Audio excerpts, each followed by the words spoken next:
Hello বন্ধুরা, তোমরা সবাই কেমন আছো? আশা করি সবাই ভালো আছো। এখনই আমার দুর্গাপুরে তোমাদের জানাই স্বাগত। চলে এলাম নতুন একটি ভিডিও নিয়ে। আজকের টপিক হলো মিনি প্ল্যান্টের ট্যাঙ্ক। এই ট্যাঙ্কটি আমি নিজেই তৈরি করেছি। সো আজকে এই ট্যাঙ্কটা নিয়ে কিছু দেখব, প্ল্যান্টেড করবো এই ট্যাঙ্কটাকে। আজকে আমি সাবস্ট্রেট হিসাবে নিয়েছি অর্গানিক কম্পোস্ট আর অ্যাকোয়া সয়েল। তো আর দেরি না করে চলো ভিডিওটি শুরু করা যাক।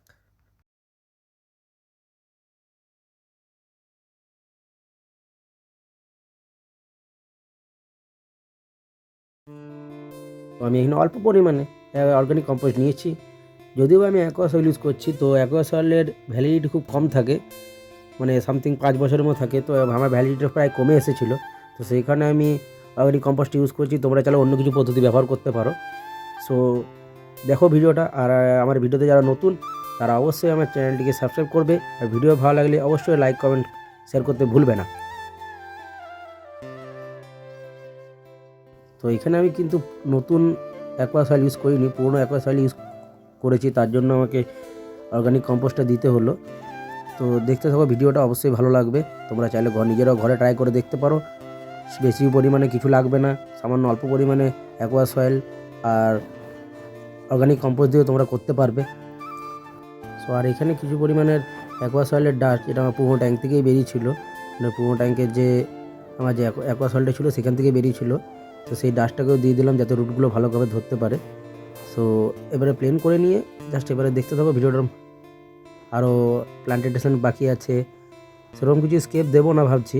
তো শুধু প্ল্যান্টেশন করবো, তা সেটার মধ্যে একটাই ফিস রাখবো। সেই ফিসটা কি তোমরা সেটাও দেখতে পাবে। সো দেখতে থাকো ভিডিওটা। তো প্ল্যান্টেশন করার আগে কিছুটা জল স্প্রে করে নেবো, তাতে সাবস্ট্রেটগুলো ভালোভাবে বসে যাবে। তো বারবার ধরে তোমাদেরকে বলবো প্ল্যান্টেশন করছো, তো প্ল্যান্টেশন করার পরে কিছুটা জল স্প্রে করে নেবে, তারপরে প্ল্যান্টেশন করার চেষ্টা করবে, তাতে খুব ভালোভাবে সয়েলটা বসে যাবে। তো আমার এখানে জল স্প্রে করা কমপ্লিট। এবারে আমরা এই দাগ এতটা পর্যন্ত সামান্য জল দিয়ে দেবো, তারপর আবার প্ল্যান্টেশন শুরু করব। সো এখানে তোমরা দেখতেই পাচ্ছ জলটা অনেক ময়লা হয়ে যাচ্ছে, ঘোলা ঘোলা টাইপের লাগছে। তো কোনো টেনশন নেই, জলটা ঠিক ক্লিন হয়ে যাবে ফিল্টার চালিয়ে দেওয়ার পর। সো এবার আমরা প্ল্যান্টেশনের দিকে চলে যাব। সো আমি এখানে অক্সিজেন প্ল্যান্ট, প্যানিওথ, হাইগোফিলা ডিফর্মিস, মন্টিকার্লো আর রেড অ্যামাজন প্ল্যান্ট ইউজ করছি। এগুলো খুব লো টেক প্ল্যান্ট। হ্যাঁ, মন্টিকার্লোটা কিন্তু লো টেক প্ল্যান্ট নয়, তবুও আমি জাস্ট আমার কাছে কিছু পরিমাণে ছিল, তো সেইটাই আমি দিয়ে দিয়েছি। আমার বড় ট্যাঙ্কের জন্য নিয়ে এসেছিলাম, তো এখান থেকে কিছুটা রাখা ছিল, তো সেইটাকে আমি এখানে ইউজ করেছি। তো তোমরা দেখতে হবে কতটা পরিমাণে আমি মন্টিকার্লোর মধ্যে দিচ্ছি। তো তোমরা এখানে দেখতে পাচ্ছ আমরা এখানে কতটা পরিমাণ মন্টিকার্লো ইউজ করছি, সামান্য অল্প পরিমাণে।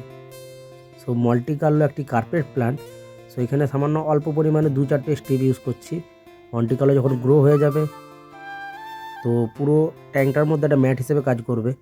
জানি না গ্রোথ হবে কি না, তো তাও দেখি কি হয়।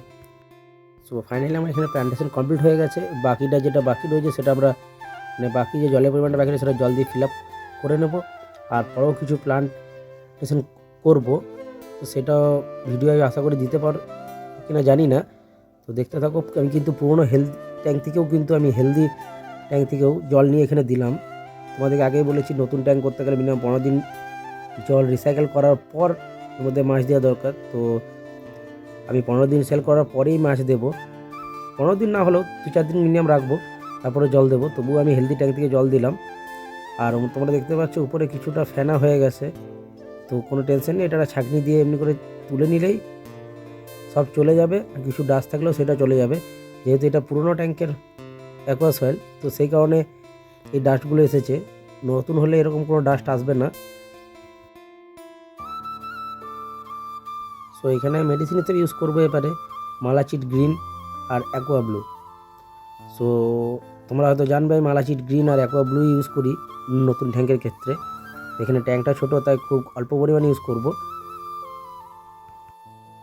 তো তোমরা যদি এখানে মালাচিট গ্রিন আর অ্যাকোয়া ব্লু ছাড়া যদি অন্য কোনো মেডিসিন জানো, তোমরা ইউজ করতে পারো।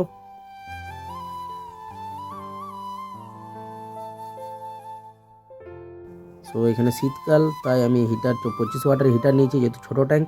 আর টেম্পারেচারটা আমি 24-এ সেট করে দেবো। আর হ্যাঁ, আমার এই ট্যাঙ্কটি আমার নিজের হাতে যেহেতু বানানো, তাই এটার মধ্যে দুটো বেস করেছিলাম, একটা বেসে শুধু আমার ফিল্টার আর হিটার রাখার জন্য। ভিডিও তোমাদের কেমন লাগছে অবশ্যই কমেন্ট করে জানাবে, আর অবশ্যই লাইক শেয়ার করবে। আর এরকম ইন্টারেস্টিং ভিডিও আরও দেখতে হলে আমার চ্যানেলটিকে সাবস্ক্রাইব করবে আর পাশে থাকা বেল আইকনটিকে অবশ্যই ক্লিক করে দেবে। তো তোমরা যারা দুর্গাপুরে থাকো তারা যদি অ্যাকোয়ারিয়াম ফিশ বা অ্যাকোয়ারিয়ামের যে কোনো ইকুইপমেন্ট হোম ডেলিভারি নিতে চাও, অবশ্যই আমার ডেসক্রিপশন বক্সে দিয়ে থাকা হোয়াটসঅ্যাপ নাম্বারে গিয়ে যোগাযোগ করো, অবশ্যই তোমরা হোম ডেলিভারি পেয়ে যাবে। সো ফাইনালি এখানে সব কিছু প্রায় কমপ্লিটই হয়ে গেছে। তো আমি আর কিছু প্লান্ট অ্যাড করে নিলাম। তো এবারে কিছুক্ষণ পরে তোমরা এটার লুকটাও দেখতে পাবে কেমন কেমন রয়েছে লুকটা। আর এখানে একটি মাত্র মাছ দেবো, সেই মাছটাও কী মাছ তোমরা দেখতে পাবে ভিডিওর মধ্যে। তো তোমাদের ভিডিও কেমন লাগলো অবশ্যই লাইক কমেন্ট শেয়ার করে জানাবে, আর অবশ্যই আমার চ্যানেলটিকে সাবস্ক্রাইব করবে আর পাশে থাকা বেল আইকনটিকে অবশ্যই ক্লিক করে দেবে।